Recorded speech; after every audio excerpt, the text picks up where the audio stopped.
This is the video that I thought I was going to be dropping yesterday. And I'm going to be honest, I did not see the hung jury happening as fast as it did in the Melly trial. So when closing arguments ended on Thursday, I thought it'd be a great idea to hop on a call with my buddy, KB Goes Live, and we discussed both sides' performances in their closing arguments. And KB and I made our final trial predictions. You already know him. You already know me. So let's just jump into that video. I cannot wait to hear you tell me what your take is on these closing arguments, because they were like so divergent, like almost could not have been different, right? Yeah, absolutely. I was honestly, my take on it was I was impressed with the defense and I was a little disappointed with the prosecution. Interesting. Okay. And there's a bunch of reasons why I feel that way, but I feel like the prosecution, I guess we can start with her since she got to go first. Let's do it. Start with the prosecution. Yeah. Okay. So the prosecution, I think they have a bunch of really good evidence. First off, let me say that I think the ballistics, the blood splatter, the phone data, the trajectory, they have a bunch of really good evidence that they tied together. Unfortunately, I think in her closing arguments, specifically the rebuttal, but I just think she did a poor job of tying it all together in her closing argument, and it lacked passion. She felt cold while she was up there, and then the defense got up there and it was passion and you could feel the emotion. No. You liked his closing argument? I liked this closing argument. Dude, I thought it was straight trash. Did you? Yeah, because he kept saying, all we have to do is show up. That's all we have to do is we just have to show up. We just have to be here. And then they have to prove something. And like, to me, that is so, like, that's such a bad approach, because what he should have said is, ladies and gentlemen of the jury, if you are not convinced beyond a reasonable doubt that that phone was on Melly during the time that these guys were killed, you cannot convict him. This is all about the phone, and you can't be sure that it was there. And shame on you if you're going to ignore all this other evidence that he might not have had the phone that night. That's what I would have said. I personally think that he did great. He had some weak moments. He had my client could have got out the car to take a leak argument, which took me out of my chair. I couldn't believe that that's the argument that he had for that. He didn't know the names of the guys in the car. Yeah, he had to check it. He had to check his documents every time. He said, and we're talking about flip. This guy, that's who we're talking about. There was some moments of weakness in his defense. And I agree with what you said in regards to, he seemed to rely on the basic, like the textbook case of we're innocent, they have to prove guilt. And that seemed to be what he relied heavily on. But I think that it was very strong because of him calling into question the lead detective's investigative techniques, I would say, because I feel like for the defense, that is their strongest point. And the prosecution, I feel like one didn't do a good job when the defense started tearing into the lead detective. I feel like the prosecution didn't come back and do a good job defending their witness, and of course it's the defense's job to kind of put the prosecution on trial, I guess you would say, right? Yeah. They want to beat up the cop on the stand. That's their goal when they go in. And I feel like just like the defense said, oh, we don't have to prove anything, we just have to show up. Well, the prosecutor doesn't technically have to defend her witnesses either, but she didn't at all when it came to this guy. And there's actually something I wanted to ask you, Josh, in regards to the prosecutor and the lead detective. There was something that came out a few days ago in one of my videos that as I was watching the trial, and basically the defense was cross-examining the lead detective. And they said, did you say to this witness that you're going to go to jail if you don't give me a statement? And did you tell this witness that they would be deported if they didn't give you a statement? And the lead investigator essentially told the defense, if that's within the statement, then that's what I said to him. So basically, yes, I said those things to the witnesses as he was trying to get a statement from them. Is that not coercing a witness? Man, let me think about this for a second. If it is a true statement that those things could happen, it is legal for him to say those things to them. Now, does it call into question the integrity of the investigation? Probably for most people, yes. But if he's not trying to get them to lie, if he's only trying to get them to talk, like if his take is, I don't care what your statement is. Give me a statement or else. I'm fine with that. But people don't have to give statements to the police. Now, if you're here illegally and the cops want something from you, obviously, if you don't give it to them, they're going to threaten you with deportation. That's like a low-class move. It is within their rights. So I don't know.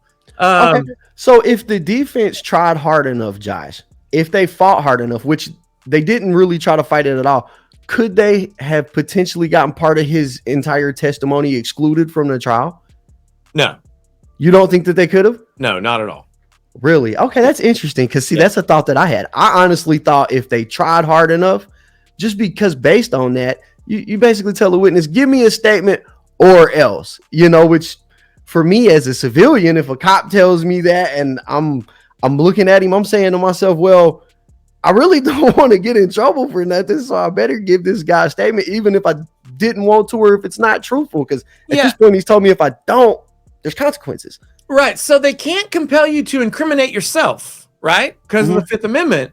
But I mean, they want people to talk. They're going to try to scare them. I mean, the reality is that happens in a lot of investigations. I don't love it, but it definitely does not dismantle the case. But you and I have a bone to pick with you. Okay, let's go. Because you liked the alibi witness. You liked the only witness put on by the defense. Which shocked me, by the way. I can't believe that was their only witness, but I did like him. Mind blown, dude. Because here's what you said. You said, it is hard for someone to come into court knowing that if they're guilty of perjury, they could go to jail and to lie to a jury. Okay, that's what you said. You know what I say?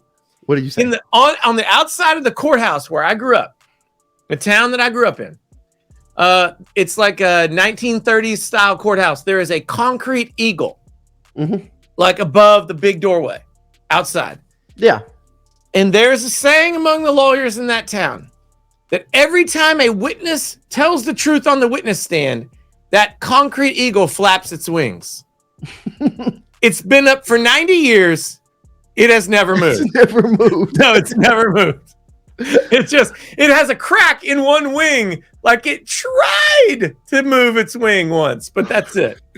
Well, I just feel like I've been to court for stuff before. One was custody of my daughter, and I just know that the pressure, man, when you're up there and you're in front of everybody and you're getting questioned, the pressure is real. It's intense. You can feel it when you're up there. You can cut it with a knife, the tension in the air. So that's why I said that, because personally for me, when I was up there and I was giving testimony to the judge to get custody of my daughter, and this wasn't even a criminal thing, this was just a custody case, man, I was nervous, and I wasn't even going to tell a lie. I was just nervous to be there. Yeah. Okay, I appreciate that. But that guy's testimony was so bad. It was so bad. It was. So this brings me to my next point then, Josh, because you say it was bad. I say it was good. You've got two testimonies from two different people that was in that red car. You got Trayvon Glass. I'm not sure how you pronounce it. And then you got Mr. Glass. We call him Mr. Glass. And then you got Adrian, who the defense called up. Yep. One says that Melly was never in the car. The other says that Melly was 100% in the car. Okay, so for me, it boils down to this, and I'm not sure if this is how the jury will view it, but for me, it boils down to one of these guys the prosecution called in, when the defense called in. Mr. Glass, he gets on the stand and he admits, I've got a case pending. I don't want to go back to jail. I've got a criminal history prior to this case pending. Mm-hmm. So there's an incentive for him to be on that stand, because who can put him in jail?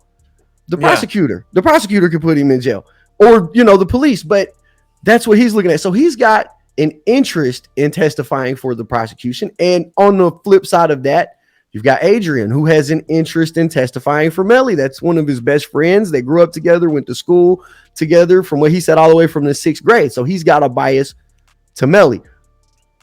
One of these guys is telling the truth. Either he did get in the car or he didn't get in the car. And for me, I look at the criminal history. You got one of these guys has never had a criminal rap sheet. The other one does. No. But one of them also has science backing their testimony. There you go. You got data. So you it becomes a weird scenario, right? And I'm sure that the jury, as they're deliberating right now, they're contemplating all of these things, but it's a weird scenario where you've got one guy who by himself alone probably would not be very trustworthy, another guy who seems like he would be trustworthy. Wait, who would be trustworthy? Adrian. Yes. I haven't seen anything other than the holes in his testimony that would suggest he wouldn't be truthful, you know. He takes a stand, and the first thing he says is, that man there sitting at the table with the attorneys, that's my best friend. That's true. Well, he's got that bias. You the dumbest story you've ever heard, which is that we were all driving to the same place, and for no reason we stopped, and he got out of one car and got into the other, and he somehow was able to do that without having a cell phone to call the other car and say, I want to get into that car, pull over for me. How did he communicate? How did Melly, who supposedly didn't have a phone on him, tell the people in that car, pull over, I want to get in that car? That is insane. Like, I can't, it's so dumb, I cannot wrap my mind around it. That's true. And the defense did try to offer their explanation of it. My thought when I heard that too was, well, how did he communicate to tell? There's got to be a message or something. But the defense did offer his reason, which was he had to take a leak. How strong do you think that is of a defense if we pulled over? How did he communicate that he had to pee to the people in the other car? And why is it that he couldn't pee while he was still in the first car? I mean, none of it makes any sense. Now, I got to tell you something. I missed a day of coverage. Mm-hmm. Is there phone data that shows that Melly's phone and Track's phone went back to the scene of the crime the next day? No, I don't think so. I think what there's phone data showing is that Melly and 100K Track. Okay, so Melly did the video shoot at around noon after this, 11 or 12 o'clock after the day of this murder. The phone data showed that 100K Track went with Melly to that video shoot later that day. So he was with him that day. Okay. All right. Yes, that's what, unless I missed something, which I don't, there's a lot of footage. So it's very much possible that I missed that they went back to the crime scene, but I don't remember hearing that. I do remember hearing that they went to 100K Track went to the video shoot with Melly later that day. Is there a possibility of a conviction without the cell phone data? I think so. Yes. Really? I think even without the data, they've showed, well, it comes down to the ballistics, blood splatter evidence that they have. They have video of him getting in that car. They know that an hour later, that car was at the hospital with 2 dead bodies in it. Yeah. They know who got in that car. And even without the phone data, there's blood splatter that shows an outline basically of somebody's body in the back seat. I don't know if you've seen it. They presented it at some point in the trial, and I guess I just missed it when they presented it, but they have pictures of it, and it's basically when they hit it with I forget what it's called, but the stuff that makes the blood glow. Yeah. They hit it with that on the back seat, and there is, literally an imprint of a body with blood splatter around it, all the way down to the feet. Yeah. That with the fact that the ballistics, that the video shows Melly getting into that seat. Yes. Okay, now I'm good. I get what you're saying. That makes it seem like he probably did it, but not beyond reasonable doubt. Well, I think with everything else, there's this stifling from the gunpowder. Yep. There is the gunshot residue on the back of the headrest. Everything points to that back seat, and you can put him in the back seat. You can put him in that back seat 30 minutes before. You can almost with certainty without the phone, because we seen the video of the red car going into the gate where the house is at, and there was only 2 people in that car. Yeah. Nobody's really mentioned it since then, but there was only 2 people in that car. So you can say that he wasn't in that car almost certainly, at least I can, even without the phone data. So in 30 minutes, you left the studio. Within an hour, they were at the hospital, and we know that Bortland took 15 minutes to change clothes. They drove right there, murdered those guys, and then tried to fix the mess that they made. Yes. So I think even without phone data, there's enough circumstantial evidence, I think, to convict Melly. I don't 100% know how that death penalty thing is going to go because they only need 8 people, to get that. But I do think even without the phone data, there's enough to convict him. With the phone data, there's more than enough to convict Melly because you can put the phone traveling all the way, the entire trip. You can put the phone separating after the murders happen. The phone separate. We got the drop pin from Fredo Bang that says, "Yes, come pick me up from here." Not long later, someone talking to Melly's mom and calling her Ma. Yes. So he had the phone. Yeah. So he had the phone. The argument that Adrian, or the testimony he gave, was that Melly was looking for his phone the entire morning. He was 100% sure Melly didn't have his phone on him, but the phone records show otherwise. They show that he was sending his mom a message. They show that he connected. He connected to Fredo Bang's Wi-Fi twice. He said that he went home. He said he went home, but he didn't connect to the YNW Castle Wi-Fi until 4:00 in the afternoon.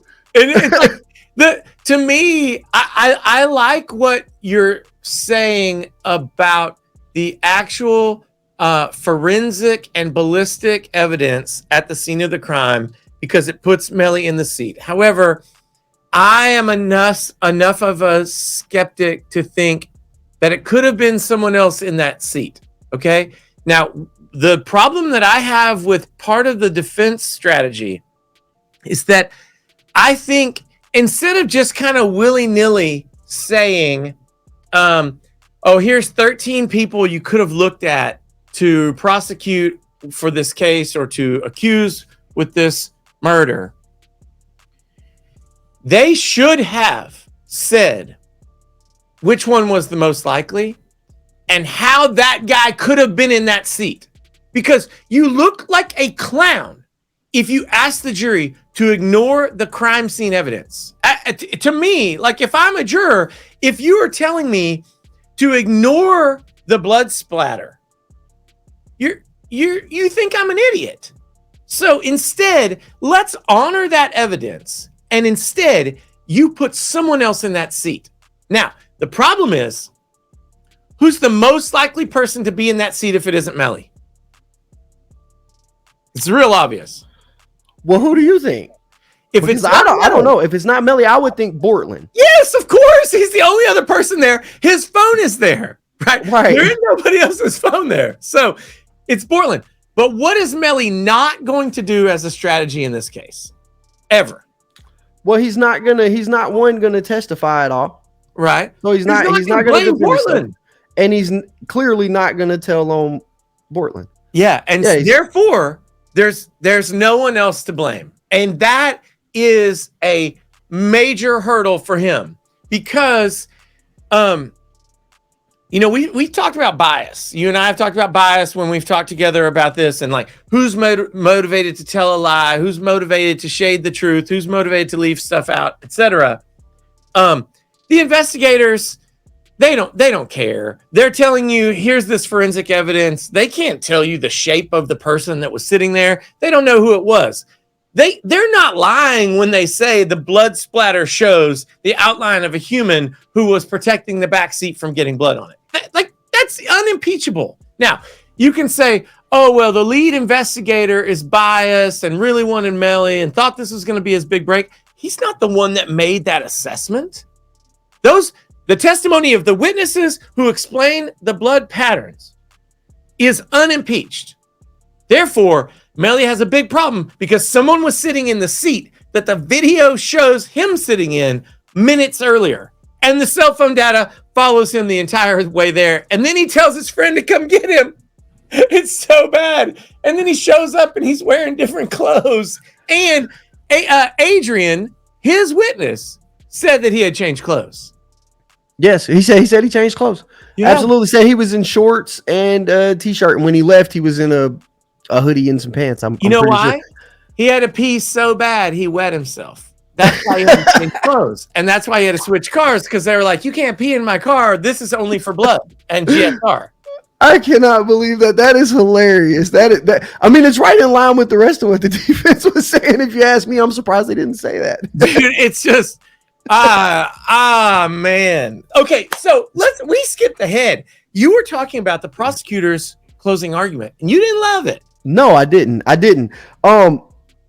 Before I get into it, do you think that the prosecutor did a good job tying everything together in her closing argument? Because she went through basically everything. And if you were a prosecutor, Josh, what would you have probably done different than she did in her closing statement? I'm not going to give her higher than a C. Okay. I'm not going to give her lower than a C minus. Okay. Yeah, I think that's fair. Here is my problem. I don't think that she leaned into the facts that are the absolute worst for Melly and said, hey, look, are there things that we don't know? Yeah, we're not sure why Melly did this, okay? We're not sure what gun he used. We're not sure exactly what moment this was, right? We're not sure when they decided to stage the drive-by, etc. But here's what we do know. For sure, Melly was sitting in the seat from which a lethal gunshot was fired. That's number one.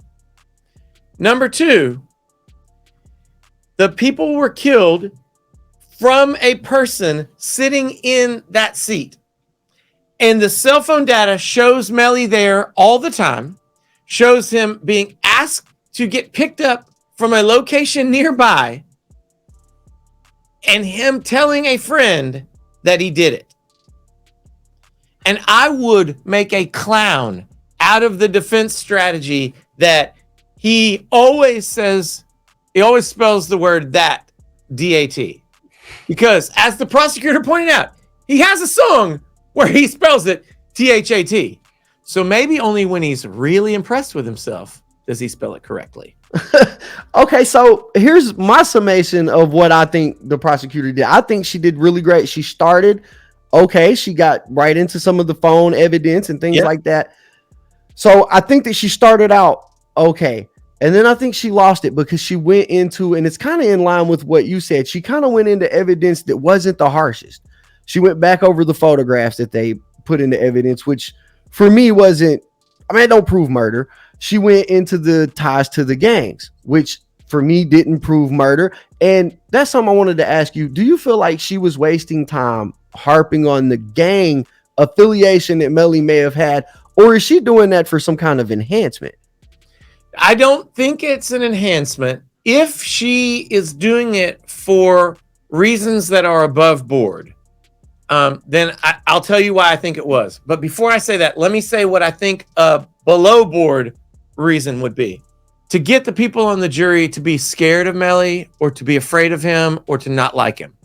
That's garbage if that's the strategy, okay? The law doesn't want you to do that. The court shouldn't allow that if that's what the strategy is. And I don't think that's what the strategy is.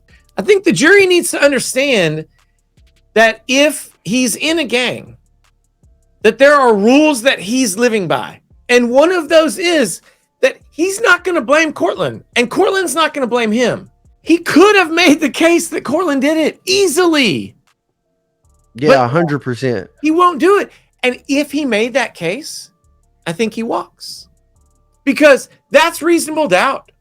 That would be reasonable doubt. So the jury needs to understand, I think, that there's a code that doesn't prevent him to make that argument. I don't know. Right. I think that's why she would do it, because any other reason doesn't necessarily really add up to me. He's already gotten famous for telling that he wants to kill people. Right. His biggest song is A Murder on My Mind, Okay, so with that being said, I think that those were her weakest points in her closing arguments. Okay. I think that hitting on the gang ties, hitting on the just photographs, she flipped through them quickly, but all 500 photographs, I feel like she wasted a lot of time there when they have a lot of really great evidence that you could just drive home quicker and harder and more passionate. And I feel like it would have been more powerful for the jury. But for me, I just feel like she didn't do a good job tying it all together. She would get on one point and then get to the next point relatively quickly and try to bounce back to the other point. And it just seemed all over the place for me. Whereas the defense did the opposite of that. He seemed to be pretty textbook, right to it. Took less than an hour, I think, to deliver the whole thing. And I just think the prosecution, she could have done better with passion, because this is double homicide. 2 people lost their life, and being fiery about that in front of the jury and saying, listen, this guy and the other guy, they were in the car. They're guilty of murder. We've got phone data and ballistics and blood splatter that put them there. That's what we got. I feel like it would have been much more powerful. Yeah, you don't. The blood and GSR doesn't put Melly at the scene. That's true. It is true. Those forensic facts put the shooter in the seat where Melly was minutes earlier. And I'm not saying that to say that you're wrong. I just think it's an important distinction that if he does get acquitted, it may be because one or more people on the jury are dissatisfied with the level of proof that keeps Melly in the back seat. Does that make sense? Right. Yes, absolutely. Now, I think that would be an irrational decision by a juror, because it's not like this was a public bus where people are getting off and getting on. It's the middle of the night. The car left the studio. It went to one location, and that's where the murders happened. And this idea that Melly got out of the car, it's preposterous. It's troubling to me that Melly's team couldn't get 2 or 3 other people to say that Melly got out of the car and got into the other car. For one guy to conveniently say that and not to know where it happened, and for there to be this dumbness around his phone, that's hard, man. I would want every single witness saying, no, he definitely got out of the car. Yeah. Okay, so after the prosecution's closing arguments, Josh, the defense did their thing. Then Christine Bradley got her chance for rebuttal. Yeah. And I gotta say, I don't know if you watched it. I think it was a very weak rebuttal, because I think she spent a lot of time in defense mode doing what I would call defending her honor to the jury, right? Just defending herself from basically what the defense argued against. And I think she would have been much better off if, instead of doing that, if she would have talked about all the things that the defense didn't talk about, right? They never mentioned the phone. They never mentioned the phone the entire time that they're up there. And when she did her rebuttal, and I get it's your rebuttal, right? But I feel like it would have been much more well used if she had talked about the things that the defense didn't want to talk about. If she got up there and, instead of saying, well, they said this is my response. If she said, well, you heard everything that they had to say, but what you didn't hear was this right here. And you didn't hear them say that the phone data is wrong. You didn't hear them say that. Do you think that her rebuttal could have been stronger and that she took the right approach with that rebuttal? I do not think that she took the right approach with the rebuttal. I think that she should have focused on every issue that Melly's team was scared to talk about, because the phone data is scary. To me, it is crippling to Melly's defense that they couldn't find some phone expert, no matter how stupid the witness is, to say this stuff is unreliable, you can't count on this doesn't work, etc. Like, find someone, pay someone some money, get them admitted as an expert, and let them say, well, here's an alternative theory. But they didn't do it. Absolutely. And I honestly think that for the jury, that probably speaks volumes. The fact that they didn't bring in any experts, not a single one, to refute the science that was presented by the prosecution, I think that is such a bad move by the defense, because there's got to be somebody out there that can say, well, they could be wrong, and here's why. There's got to be at least one person. And when you bring nobody, it's almost like saying to the jury, everything that they presented you with, forensic wise, science wise, was all facts. We couldn't find a single person to dispute it. It's not saying that, but it's kind of like saying that to the jury. It is very close to saying that. And let me propose a question to you as a non-lawyer. Mm-hmm. One approach on defense is to call no witnesses, then to stand up there and point out all the holes and say, look how bad this case was. We didn't even call any witnesses because we know that you know that they didn't prove it. Okay? We know that you know that. Mm-hmm. So follow your conscience, know the truth, acquit him. That's one strategy. This other strategy is do like what you said. Find some people who can critique the blood spatter pattern, who can explain away the distance of the muzzle from the victim, who can explain away the cell phone data. Go toe to toe. Actually identify who you think the killer was. Give an alternative theory. Give the jury something. And then say in closing, hey, look, you heard their case. You've seen our case. Our case pokes a hole in their case. Therefore, you must acquit. Instead, they went in the middle to no man's land where they called one friendly, self-interested, incompetent witness to tell a story that only a baby would believe. Yeah. Yep. I mean, that's what I liked his testimony because he kept it together on the stand. He wasn't overly emotional. I think for the jury, he was a good witness because he didn't get overly emotional. He didn't react too hard to anything. He answered with mostly yes or no. And that's why I liked his testimony because it was simple. I feel like he didn't try to do any explaining. And there's probably a reason why he didn't do a lot of explaining in his testimony. But I think as a witness, he was a good witness. I just think that the science behind what he was saying, the science refutes what he says. It says otherwise. What you're telling me is if he's an actor, he did a great job with a bad script. Yes, okay. Absolutely. Yeah. He delivered the lines the best he could. Unfortunately, the lines were stupid. That's exactly how I feel about it. He could have did better. They could have done better by pulling. There was 4 people in that car. I'm on your side with why not get the other 3 guys in there to say, yeah, for sure, we stopped the car. He got in the car. Nobody else in the car will say that. You know, they were all friends. So, and you can't get none of the other guys to say it. And the only other guy who was in the car said that he didn't get in the car with you guys. That's crazy. And they just left it at that. They rested their case after that one witness. And that blew my mind. I could not believe that, Josh. I said, if I was paying them, we need at least one expert. Yeah. Well, I'll split the baby with you. You ready? Mm-hmm. I'll call the other people in the other car and have them testify. We were all asleep.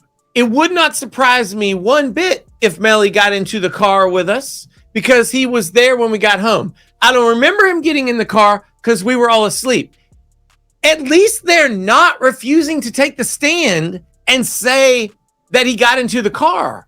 But they clearly are. Like, their friend is, his life hangs in the balance, and they are unwilling to come testify.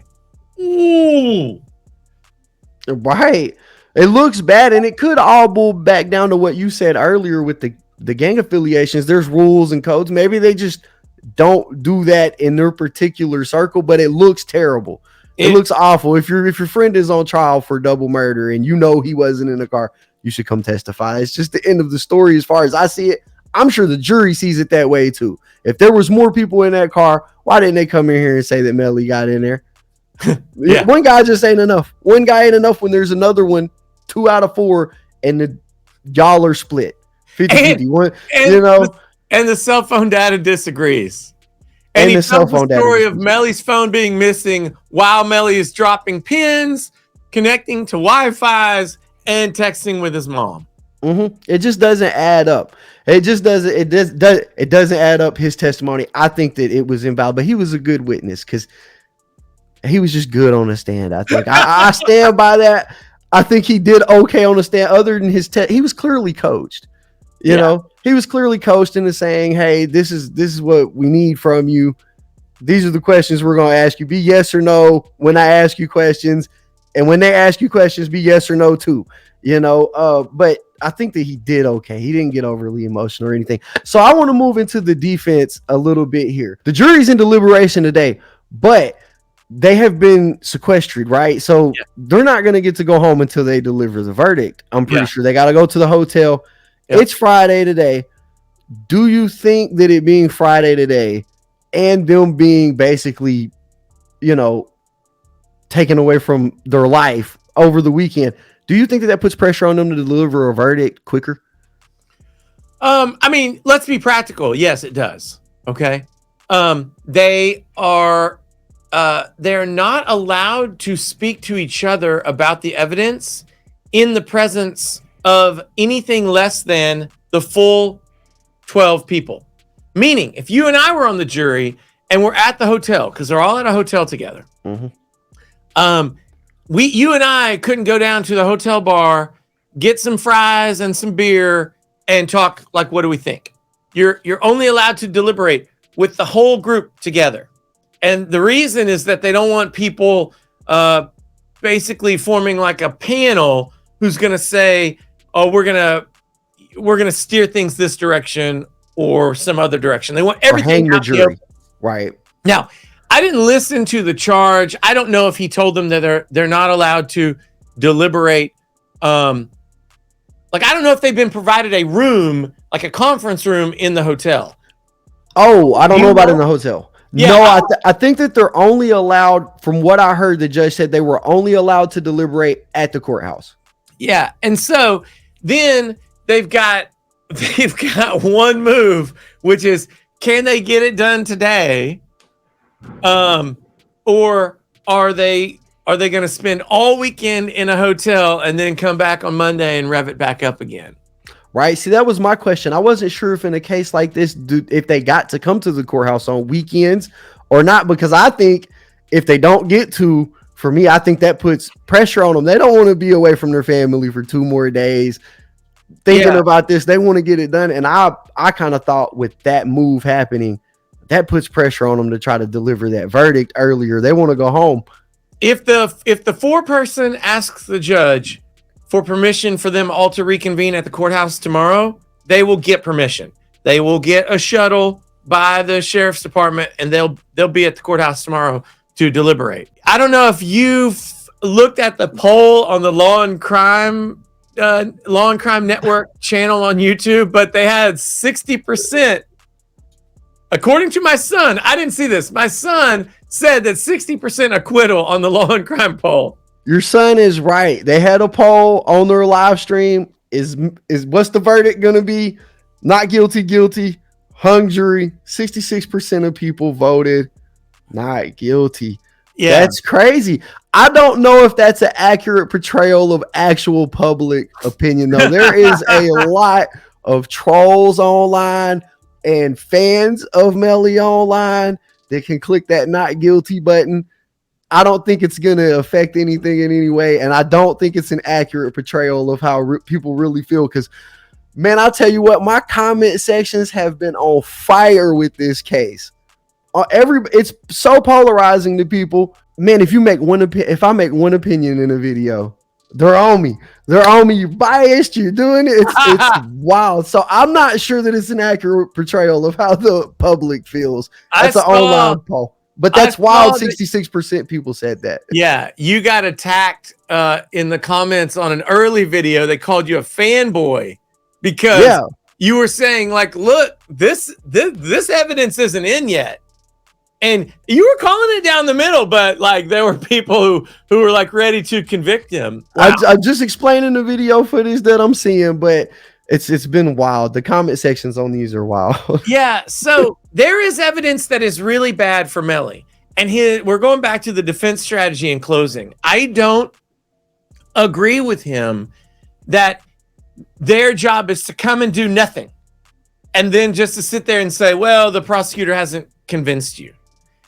Really, what he needs to do is say, look at this glaring hole in the case, this glaring hole, whatever it is. I don't think there is a glaring hole.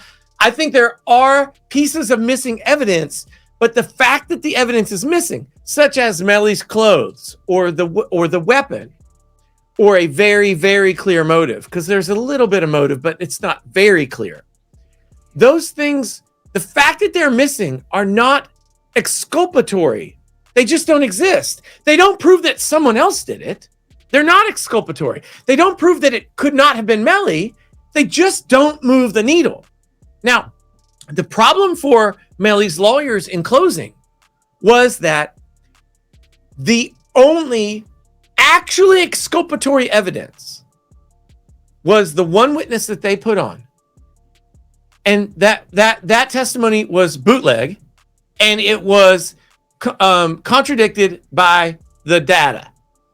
Mm-hmm. And so if you don't have an exculpatory piece of evidence to hang your hat on, and let me give you just a for instance. I would love it if Melly's credit card was used at a convenience store 8 miles away on or at or around the time of the shooting. I'd be like, holy cow, that's exculpatory.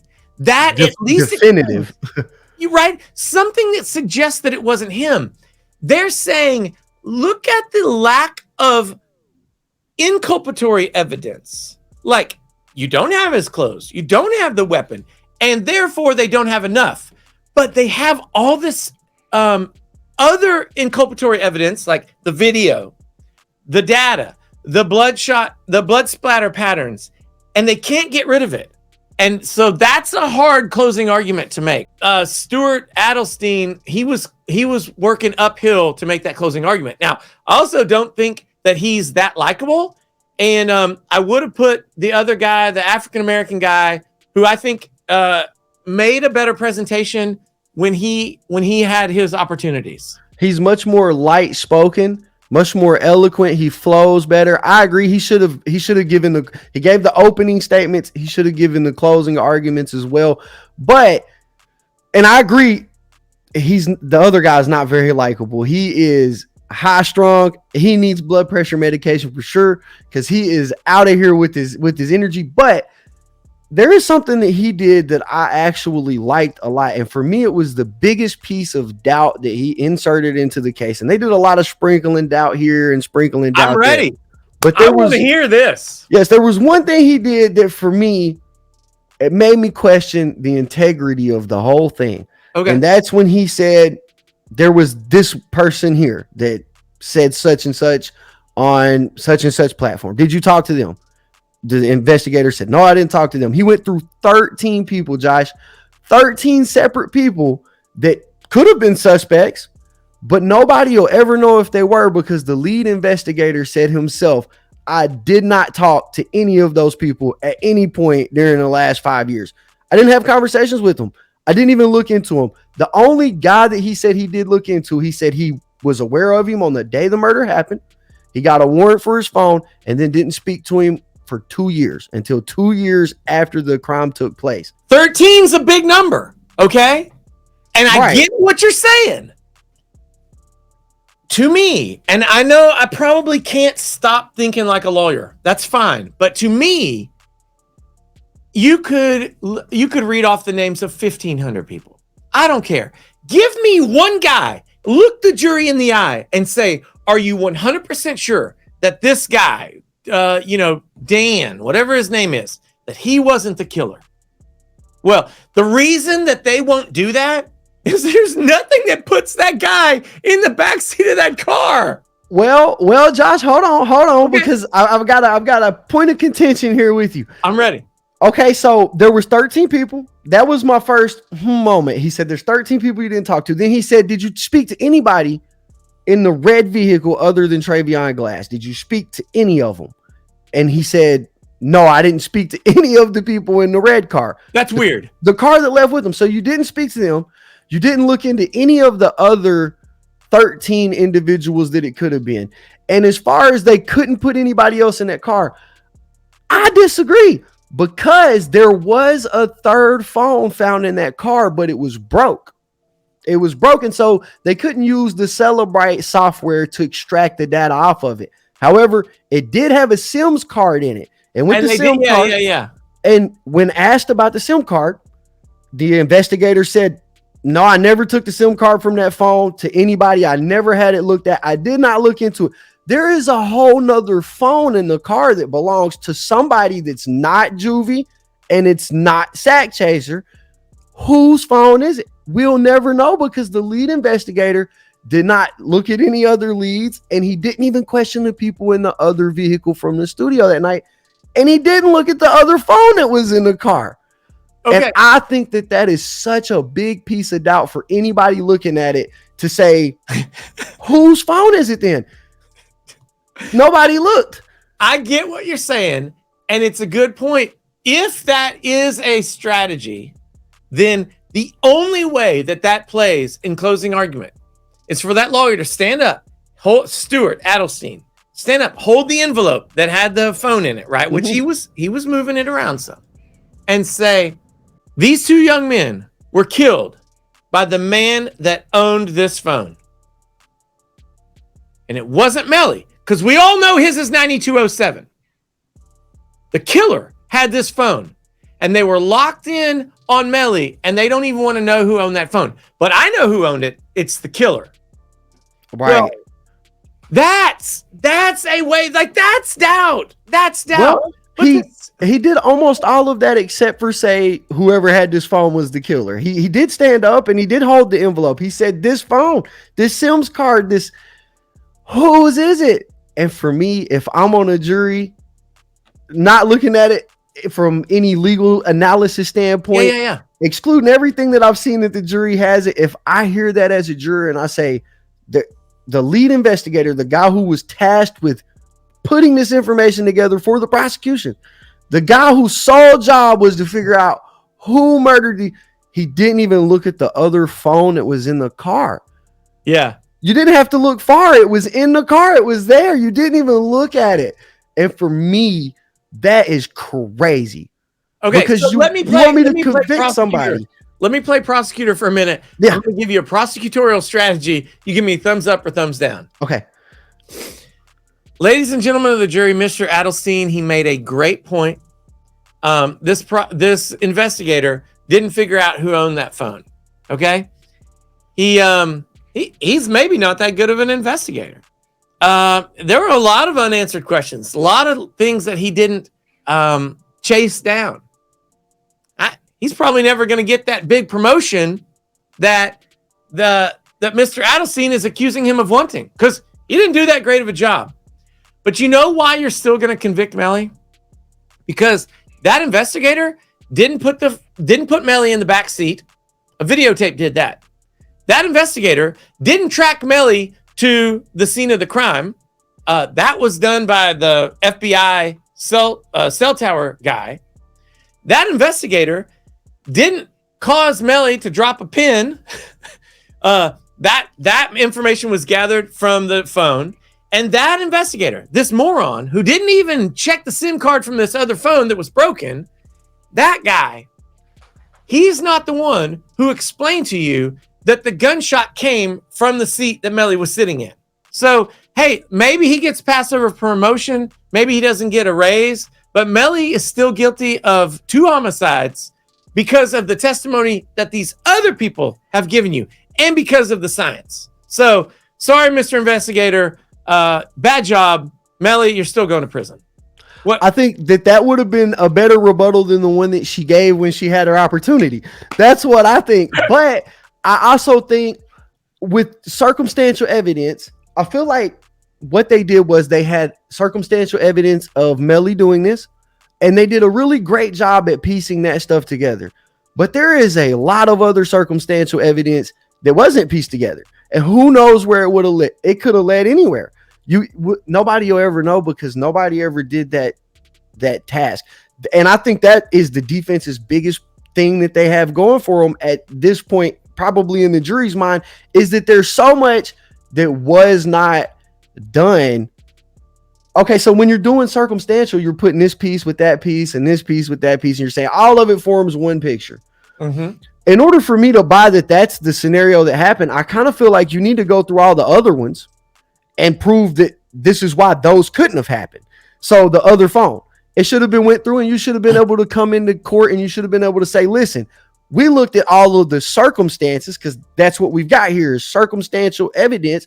And we looked at all of the different circumstances, and this is the only circumstance that could have been. Because when we looked at the phone, it led us here, that led us, and it didn't add up to a picture. And this is the only circumstance that made a full picture, but they didn't do that. Instead, they left a big hole in there for people to say, well, how do I know that there wasn't somebody else in the car? Because I don't know who that phone belonged to. And it wasn't Juvie's, and it wasn't Sack Chasers. So then whose phone was it? That means at some point there was somebody else in that car. At some point, either earlier that day or you don't think so? Shows there wasn't anyone in that car. You can't maybe earlier that argument with the video footage that you have. Right, I see what you're saying, because you got to go on the evidence that's there. Yeah. Because the footage put him in that car. But to your point, the prosecutor said, you know why we didn't care whose phone that was? Because whoever owned that phone wasn't in the car. We know the 4 people who were in that car. 2 of them are dead. 2 of them are charged with murder. All right? I don't care whose phone that is. And also, there was a Barbie doll in the back. Don't know who owns the Barbie doll. And there was an unfinished slushie from earlier that day. Someone had gone to Sonic and that they didn't finish their beverage. Well, we don't know who that was. And we didn't even test the straw to see whose DNA it was, because we don't care, because there were 4 people who drove together to the kill site, and 2 of them are dead, and the other 2 are charged with murder. And it's a good point. So at the end of the day, we've heard everything from the defense. We've heard everything from the prosecutor. And it's been compelling. And both sides have good points at certain times, right? Yeah. The jury is currently deliberating right now on this verdict. I want to know, do you think that the prosecution has put forth enough circumstantial evidence to convict Melly? Or do you think the defense has inserted enough doubt that he should walk? So those 2 questions can both be answered yes. Definitely the prosecutor has presented enough evidence to get him convicted. Like even people who would say, I would vote not guilty, would say, yeah, I understand why some people would say that he's guilty. I would think if they're being intellectually honest. A slightly different question that's almost the same is, did the prosecutor put forth enough evidence that the only conclusion is that he's guilty? And maybe that is what you're asking. I'm not sure. Yeah, essentially. That's the question. So the answer to that is no. I think that because it is a very, very strong circumstantial evidence, there are people who would say, I cannot bind a man to death or to life in prison without direct evidence. I can't do it. I think he probably killed him, but I without direct evidence, I'm not doing it. And it's it's a worldview question. It's, are you willing to take the risk of wrongly convicting someone? Or is it better for a guilty person to go free? I think that my take on it was probably best said by the defense, which is basically, in order to convict Melly, you have to be 100% on this thing. You have to be. There can't be questions left unanswered, big question marks left in the case. And I think that the jury may have more questions at this point than they had when this trial started. Oh, fascinating. I really do. I think that they may have more questions right now than they had when this entire thing started. And I don't think that that's a good thing for the prosecution. Yeah. Because questions are not a good thing in a deliberation room. Questioning, the integrity of it, it's not good. There shouldn't be any questions. You should be able to say, I left that jury with no other choice than to say he did this. There was no other option. But there is other options here, I think. There's other scenarios that could have taken place. And you said it earlier in this video the best. Can you put Melly in that backseat at the time of the murder? Somebody was in the backseat. Yeah. Yep. Was it Melly is the question. And I think the prosecution did a fantastic job proving that the drive-by was staged. Yep. I think they did a fantastic job proving that somebody was in the back seat. I don't think they put Melly there. Yeah. At the time of the murder. They put him there when he left, but I don't think 100% they put him there at the time of the murder. And I think that there's questions that make me think there could have been other scenarios that happened. Hey, I'm just about out of time, but I'm going to ask you a couple departing questions. Yes, okay. If you're on the jury, which I'm glad you're not, guilty, not guilty? Ooh, tough one, Josh. That's tough. That's such a tough question right there. The very fact that you think it's tough means you have to say not guilty. Right. Yeah. I mean, so yeah, we'll roll with that. Not guilty, because I really think they could have done more. They could have done more. Okay. Do you think that the jury will convict him or not? I think the jury is going to convict him. I think he should walk, but I think he's going to get convicted. Okay. I think he should walk, but I think he's going to get convicted. You and I are the opposite on both counts. Really? I think that he did it. And I think that they proved that he did it. But I also would be surprised if they convinced 12 people that they don't have a reasonable doubt. And so if you're telling me right now we got to bet $20, I would bet that he does not get convicted. I hope that I'm wrong, because I do think that he actually did it, and these crimes are horrible. And I really don't have any doubt that he was involved with it. And I want to clarify, because the comments are going to eat me up. There's a difference in do I think he's going to get convicted and do I think he's guilty. I personally think Melly is guilty of the crime. But you wouldn't necessarily vote to convict him because you have some doubt. Because there's doubt there. I think that he should walk, but I don't think he's going to. So that's I think he's guilty, but I also think the state did a poor job at putting it all together. They could have done better. There was things they could have done better. So he should walk because of that. And it should be a cautionary tale to other prosecutors to make sure you have the case together when you go to trial. I mean, it really should be, because that's how the law works. I've never heard of a continued investigation after the trial starts. I've never heard of that. So it should be a cautionary tale to them. Have your stuff together when you take somebody to trial. Be ready to convict them 100% and disprove all the other doubt that could be inserted. But I think Melly's guilty. I think he should walk, but I don't think he's going to. They're going to convict him. And I don't know about the death penalty. They only need 8 people for that. That's a coin toss for me. I don't know. It could be. It could not be. Yeah. Huh. All right. Well, we'll find out sometime. I'm thinking in the next 3 or 4 days. If I'm right or you're right, or if the jury says that they're hung, which really means that I'm right because they didn't convict him. Right. Exactly. And if they hang the jury, I guess that I'll be back doing this thing again. Yeah, you will. And it'll be like a 22% new footage. Yes, sir. Well, hey, Josh, while I've got you on here, I want to say, man, it has been a blast recording content with you, making videos with you. It's super fun, man. I was highly intimidated. I'm not going to lie. Dude. I swear, the first time that I told my wife, I said, we're going to get on there, we're going to interview. I'm so nervous. I didn't know how, and my nerves have kind of subsided a little bit over the weeks, but it has been an absolute blast working with you, man. My audience loves it.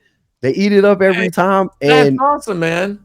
I enjoy it. Well, this isn't going to be the last one, right? No, sir. There'll be more coverage. We'll be back. Absolutely. That's absolutely. Right. All right. Well, we'll see you then. Take care. And by now we know that neither of us was really right, but we weren't really that wrong either. But it's time for you to drop your pro se opinion in the comments below. What are your thoughts on this mistrial? What do you think the outcome should have been in that trial? I really want to know. I also want to give a final shout out to KB Goes Live. If you've enjoyed my many videos about the YNW Melly trial, you're going to love his videos. So head on over to his channel and let him know in the comments that I sent you there. And don't forget to subscribe right here for Melly Trial 2.0 content later this fall. See ya.